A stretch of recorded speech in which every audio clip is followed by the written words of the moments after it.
Papanoorin natin ang naging casting reel video ni Rani Lachmidado for MUPH 2025 in partnership with Zonrox Color Safe.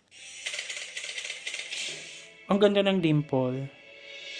When I felt so judged was actually when I was appointed as Miss Universe Philippines Albay, because a lot of people back home didn't Sarap think that I pakinggan ng deserved boses it. niya. But then I realized that if I had to hide myself away masyado so much, then apparently I won't be enjoying this journey as much. So I'll just own whatever they call me, the unbothered queen of Albay. Yeah. Ganda.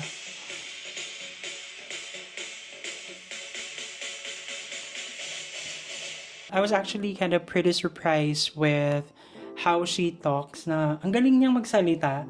Very eloquent din and very, yun nga, sabi mo, parang ang relaxing niyang pakinggan. Yes. Like, I can listen to her talking the entire day. Parang relaxing lang. I like what she wore dun sa sa challenge na yan kasi it's very colorful and alam mo yung very flamboyant lang.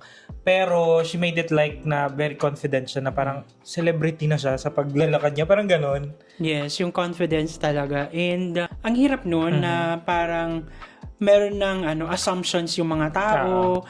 Most especially pag sinabi na you don't deserve what you've got. Kasi pinaghirapan mo yun. Like, anyone, everyone deserves what they got kasi pinaghirapan nila yun. So, we don't have the right to say na hindi mo deserve yan. Kasi lahat naman tayo may mga sinakripisyo para sa mga pangarap, Yes. para sa mga gusto nating maabot. So, why not support na lang so we can have a better world? I love her mentality on how she parang converted it into, 'di ba, Positivity. into positivity Oo. na enjoy natin yung experience na makukuha ko dito rather than focusing on the negative, yung mga criticism.